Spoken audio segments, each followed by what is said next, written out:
Hi, welcome to Healing Humanity. My name is Dina. And somebody was asking me, like, how did you get to where you are after everything that you've been through, after all of the trauma and the chaos and the loss, all the losses that have happened, and losses in a very short amount of time. So I'm not talking like years of losses. Well, it was, but not like a couple decades of losses. I'm talking about like losses in a very short amount of time. And I started thinking about that, and I think honestly, it was just the trust in God. And because I came from where I came from, and because I didn't have that need to have a man be able to support me, to guide me, to lead me, I always led myself, I led others.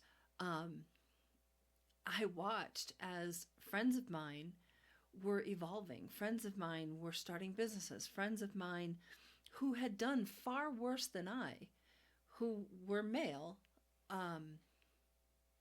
were doing, were able to evolve, if you will. And I was still struggling. I was not given answers as they were. I was not given the guidance that they were. I was not given the assistance that they were. I was not given the lead that they were. And I started to really see that in my life, and in general, in what was happening in my life. And that's where I think I dove into the Bible, because I thought, how is this fair and equitable if I'm doing the same things they've done or less than the bad things that they've done? How am I being punished? Why am I being punished? And counting on God really kept me, number one, it kept me sane. Number two, following God's lead and trusting that God was going to lead me was the best thing that I could have ever done for myself. He is the one that got me through everything. And I know that seems strange. Dina, how can somebody who you can't see, you can't hear, you can't touch, how can that entity get you through anything? Well, it's because, like I've said before, I watch the signs. I listen to the to that still small voice that's within me, and I watch the synchronicities. I understand them, and I watch patterns of the people around me.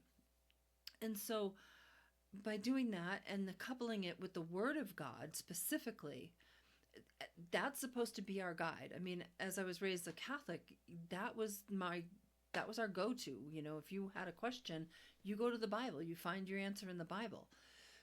And so when I did that, and I was doing what the Bible was telling me to do, and I still wasn't getting anywhere, well, that's where my stubbornness, that's where my boldness, that's where my anger, and I believe it's righteous anger, started to come out.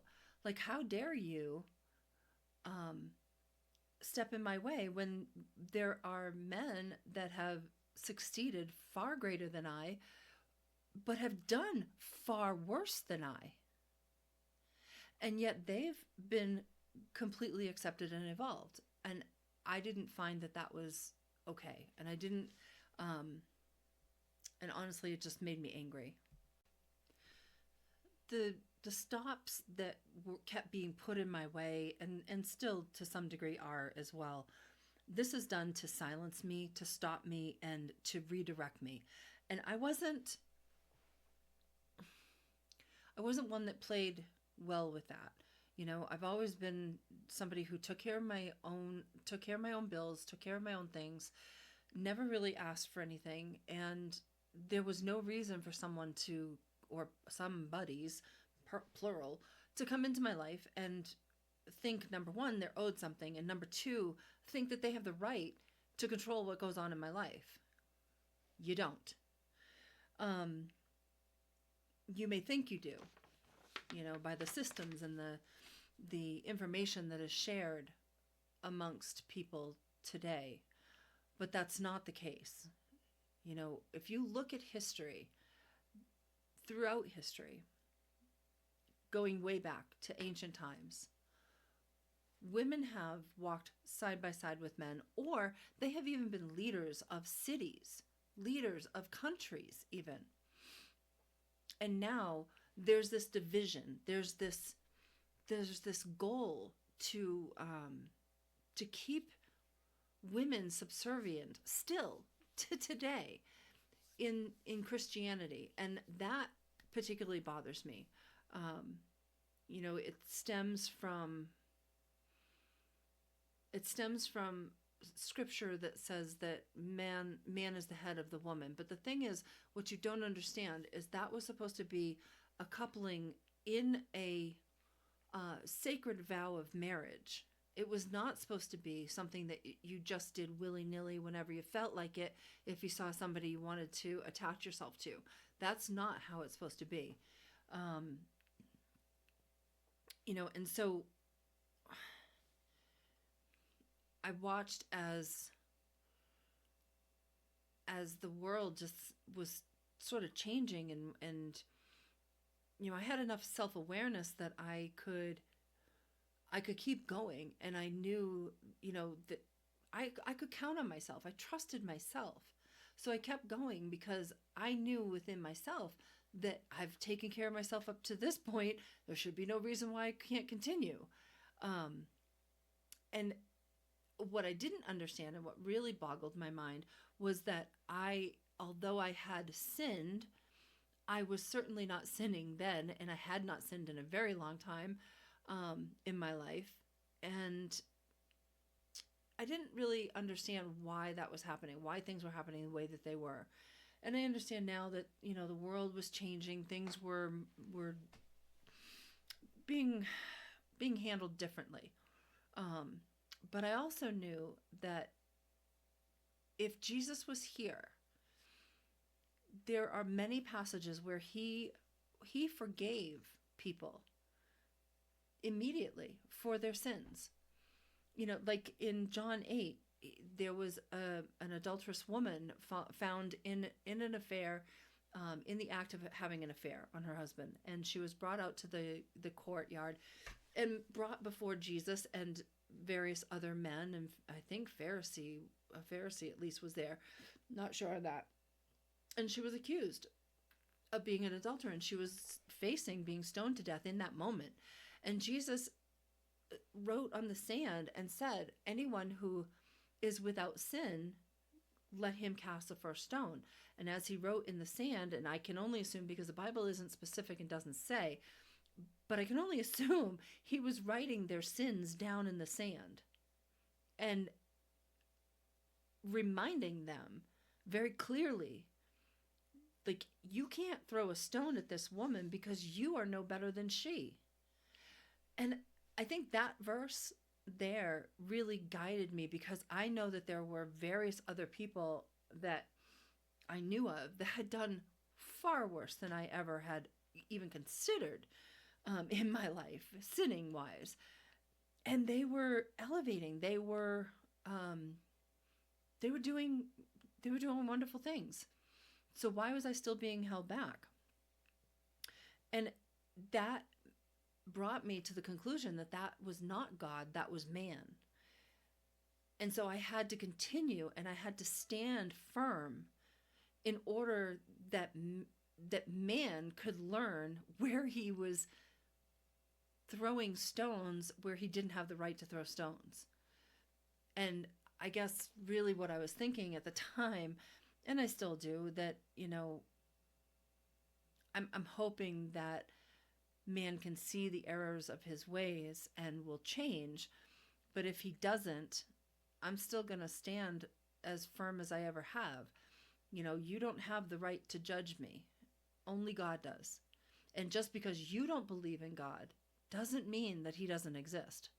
And just because you don't trust in Jesus doesn't mean that supersedes anything you could ever do. So I trust the word. I trust the word that was written for all of us. I trust the guide that was left for all of us to follow. And that's what's gotten me through.